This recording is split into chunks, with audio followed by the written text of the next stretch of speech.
तो हम लोग क्लास 10th के हिस्ट्री का पार्ट शुरू करते हैं। ठीक है, तो इसमें हम लोग चैप्टर फर्स्ट में क्या पढ़ेंगे, the rise of nationalism in Europe. तो आप हमारी ये जो हमारा नया सेशन वीडियो का स्टार्ट हो रहा है क्लास 10th में, तो आप हमसे जुड़े रहिए और हम जल्द से जल्द पूरे चैप्टर्स को खत्म करेंगे। तो पहला चैप्टर हमारा किससे स्टार्ट हो रहा है, the rise of nationalism in Europe. मतलब राइज मतलब तो आप लोगों को पता ही होता है क्या होता है। राइज मतलब होता है उदय, मतलब किसी चीज का एक प्रोसेस स्टार्ट होना।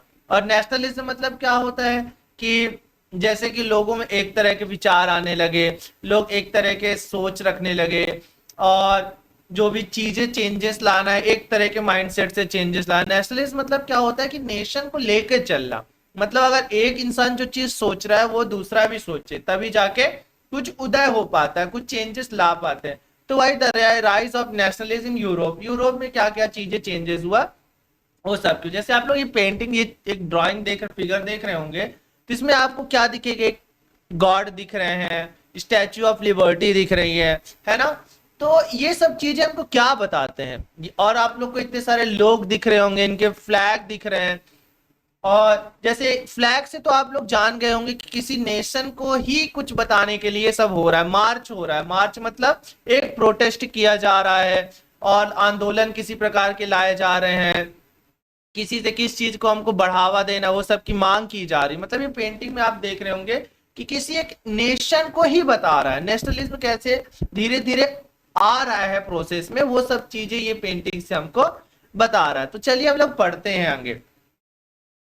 इन 1848 में क्या हुआ, जो फ्रेडरिक शेरियो थी, अ फ्रेंच आर्टिस्ट, ये फ्रेंच आर्टिस्ट थी, prepared a series of 4 printing visualising his dream of a world made of democratic and social republic. मतलब जो फ्रेडरिक सोरियो थी इन 1848, उन्होंने एक सोच रखी।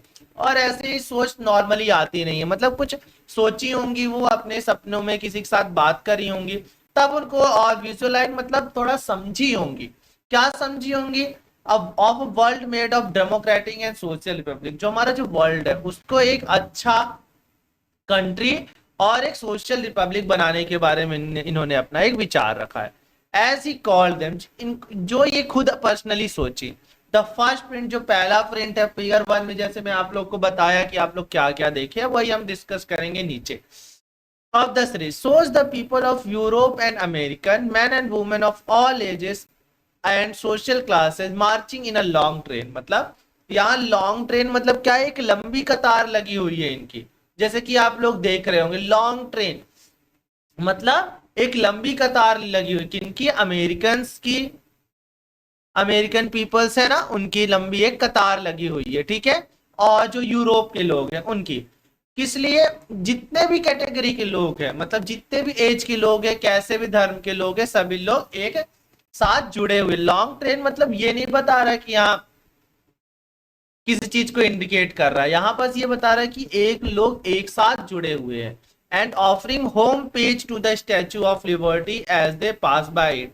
जो स्टैचू ऑफ लिबर्टी के पास से गुजर रहे हैं। As you would recall, artist of time of French Revolution personified liberty as a female figure. जो स्टैचू ऑफ लिबर्टी है फीमेल फिगर है, उसमें आप लोग देखेंगे, क्या देखेंगे, Here you can recognize the torch of enlightenment she bears in one hand। उन्होंने एक हाथ में एक मसाल रखा हुआ है। टॉर्च ऑफ एनलाइटमेंट मतलब एक मसाल रखा हुआ है प्रकाश का। And the charter of the right of man in the other. और दूसरे हाथ में क्या रखा है कि जो इंसान है, जो मैन है, उनका अधिकार अपने हाथों, सेकेंड हाथ से दिखा रहे हैं। On the earth, in the foreground of an image like the shattered remains of the symbol of एवोलिस्टिक इंस्टीट्यूशन। मतलब ये सब जो चीजें हैं ये किसी इंस्टीट्यूट को लेकर एक प्रतीक के रूप में देखा जा रहा है। इन सोरियो, जो सोरियो थी, उदयपेन विजन, उनका जो सोचने का जो जरिया था। The people of the world are grouped as distinct nation.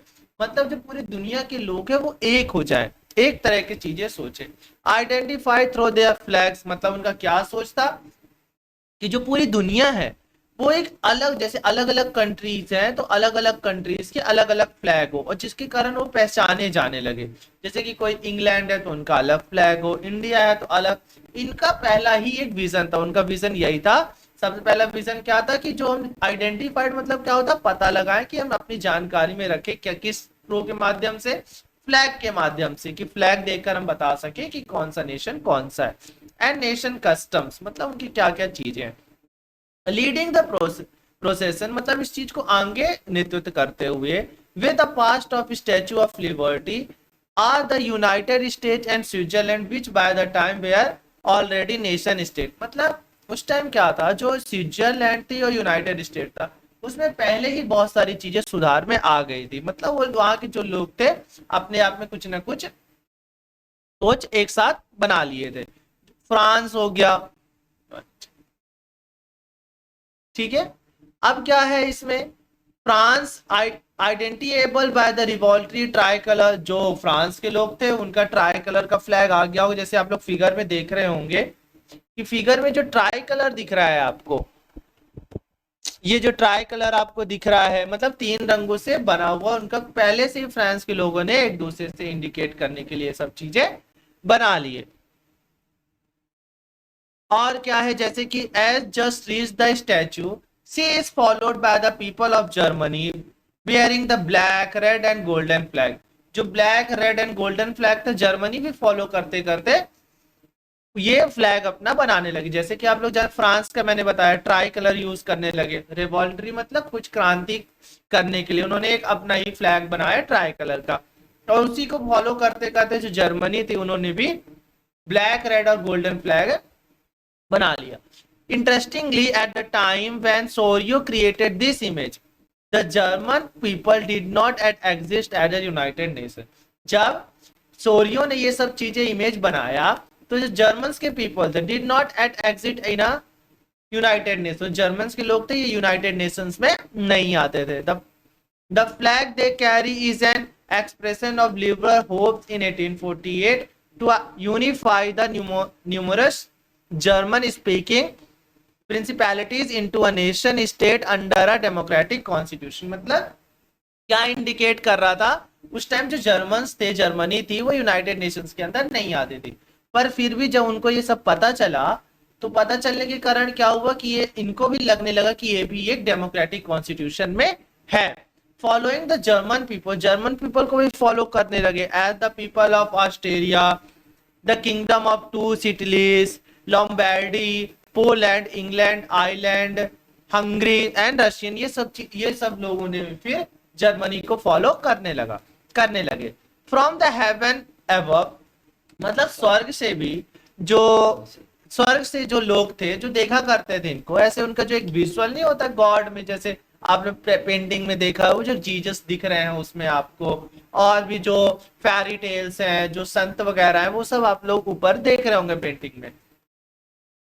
तो जैसे कि आप लोग पेंटिंग में देखे तो उसमें क्या थे, जो हेवन थे, फ्रॉम द हेवंस मतलब स्वर्ग से, the Christ sons and angels give upon the scene, मतलब जो सीन बना उसमें आप लोग संत को भी देख रहे होंगे, क्रिस्ट को भी देख रहे होंगे, जो परियां थी फेरी टेल्स उनको भी देख रहे होंगे। They have been used by the artist to symbolise fraternity among the nation of the world. ये किस लिए पेंटिंग में दिखाया गया है, ये इसलिए दिखाया गया है कि एक नेशन बनाने के लिए कोई एक कैटेगरी नहीं है, बहुत से लोग मिलकर एक नेशन को अच्छा और सफल बनाने के लिए काम करते हैं। इस चैप्टर में this chapter will deal with many of the issue visualised by Sorrieu in figure 1। मतलब जैसे कि आप लोग इस चैप्टर में देखेंगे कि जो फिगर 1 में ही उन्होंने पूरी तरीके से चैप्टर्स के बारे में बता दिए, जैसे आप फिगर जो इंडिकेट किए उन्हें पूरी तरीके से पता चल गया। ड्यूरिंग द 19th सेंचुरी, अब 19th सेंचुरी में क्या हुआ, nationalism emerged as a force which brought about sweeping changes in the political and mental world of Europe. मतलब यूरोप को अलग तरीके से चेंज करने के लिए, पॉलिटिक मतलब बाकी तरीकों से तो यूरोप ठीक था, बट क्या क्या और चेंजेस, जैसे पॉलिटिकल में चेंजेस लाना था, और जो उनके मेंटल जो प्रॉब्लम्स थी उनको उनमें भी सुधार लाना था, तो वो सब सोरियो ने लाना सोचा। द इंड रिजल्ट लास्ट में क्या हुआ, of these changes was the emergency of nation state in place and multinational dynasties empires in Europe. मतलब ये सब चीजें जो हुई वो नए नए एम्पायर्स यूरोप में बनाना शुरू करने लगे, नए नए लोग भी, मल्टीनेशनल लोग भी अपना ध्यान देने लगे। The concept and practice of a modern state in which centralized power exercise sovereign control over a cleanly denied territory had been developing over a long period of time in Europe। मतलब जैसे जैसे लोगों के विचार एक साथ होने लगे तो जो कंट्रीज थी, कंट्री में एक अपना ही नया नेतृत्व करने के लिए लोगों का चुनाव होने लगा। मतलब एक जब जब सब चीज ठीक हो गया तो उन्होंने क्या एक सोच रखी कि अब अपन इसको एक अलग तरीके से आगे बढ़ाते हैं। But a nation state was one in which the majority of its citizen and not only its ruler came to develop a scene of common identify and shared history or descent। मतलब क्या हुआ कि जो nation state थे, जो लोग थे, was one in which the majority of its citizen, मतलब वो अपनी सिटीजन्स की बातें भी सुन रहे थे, ना कि केवल जो रूलर्स थे वो अपनी बातें बोल रहे थे। नहीं, जो जब नेशनलिज्म मतलब ही क्या होता है, जब लोगों सबका विचार एक साथ लिया जाए, एक साथ माइंडसेट के साथ काम करे। तो जो रूलर्स थे, ना कि रूलर्स की बातें सुनी जा रही थी, वहां जो सिटीजन थे, वहां के लोग, जब तक सिटीजन जो वहां के जो नागरिक थे उनसे जब तक इंफॉर्मेशन या कुछ चीज शेयर नहीं होती थी वो लोग काम नहीं करते थे। ये हिस्ट्री से ही आता जा रहा है, 19th सेंचुरी से। This commonness did not exist for time immemorial, it was forget through struggles, through the action of leaders and the common people। मतलब जो भी चीजें आई सब किसी एक के कारण नहीं है, बॉस जो लीडर्स थे, कॉमन पीपल्स, और जो स्ट्रगल हुआ, ये सब चीज ही होने के कारण जो उनका माइंडसेट था सब चीज सेम होने लगा। This chapter will look at the diverse process through which nation state and nationalist came into bring in 19th century Europe. Nationalism जो है कैसे 19th सेंचुरी में यूरोप से बढ़ना